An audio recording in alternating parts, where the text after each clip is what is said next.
बिस्मिल्लाहिर्रहमानिर्रहीम। अस्सलाम वालेकुम नाज़रीन।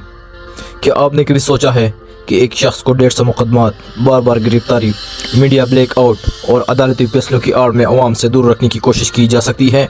ये कहानी है जमहूरियत का गला घोटने की, अदालत की जल्दबाजी और एक लीडर के खिलाफ एक ऐसी साजिश की जिसने पूरी कौम को झंझोड़ कर रख दिया। 2023 से पहले पाकिस्तान की सियासत एक अजीब व गरीब खेल का मैदान बन चुकी थी।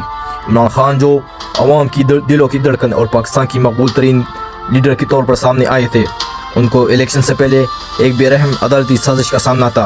ये कहानी सिर्फ एक पर्द की नहीं बल्कि पूरी कौम के साथ होने वाली नाइंसाफ़ी की अक्कासी करती है।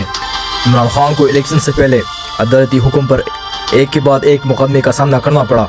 उन पर 150 से ज़्यादा केसेस बनाई गई, जिनमें दहशतगर्दी, तोशाखाना, गैर मुल्की फंडिंग और दीगर बेबुनियाद इल्ज़ामात शामिल थे। अदालतों ने उन केसेस को निहायत जल्दी निपटाने का हुक्म दिया और ऐसा माहौल बनाया जैसे इंतखाबात में हिस्सा लेना इमरान खान का हक़ नहीं बल्कि जुर्म हो। बाज़ मुकदमात में तो उन्होंने अदालत में पेश होने का मौका दिए बगैर ही सज़ाएं सुनाई गई। इमरान खान को अदालती हुक्म पर बार बार गिरफ्तार किया गया। तोशाखाना केस में नेब के ज़रिए उन्हें इंतहाई तौहीन अमेज़ तरीके से इस्लामाबाद हाई कोर्ट के अहाते से गिरफ्तार किया गया। ये गिरफ्तारी पूरी कौम ने लायो देखी और इसने लोगों को गम और गुस्से में मुब्तला कर दिया।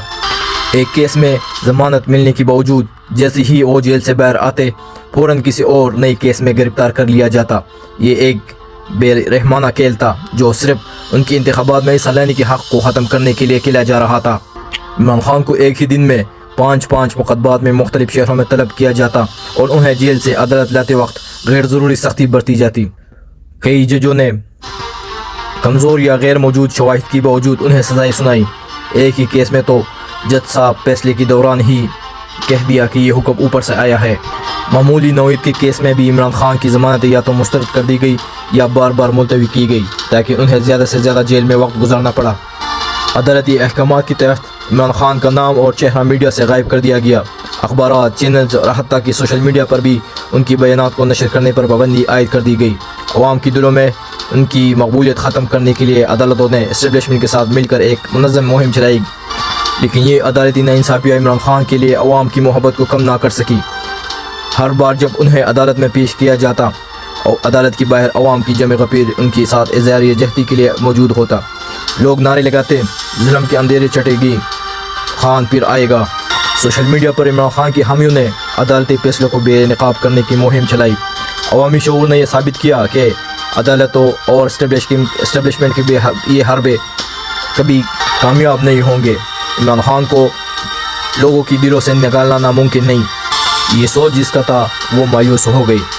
ये अदालती नाइंसाफ़ी इमरान खान को इलेक्शन से बाहर रखने में तो कामयाब रही, लेकिन अवामी शऊर की जीत हुई। अवाम ने उस पूरी अमल को अदालती साजिश करार दिया और उसके ख़िलाफ़ आवाज़ बुलंद की।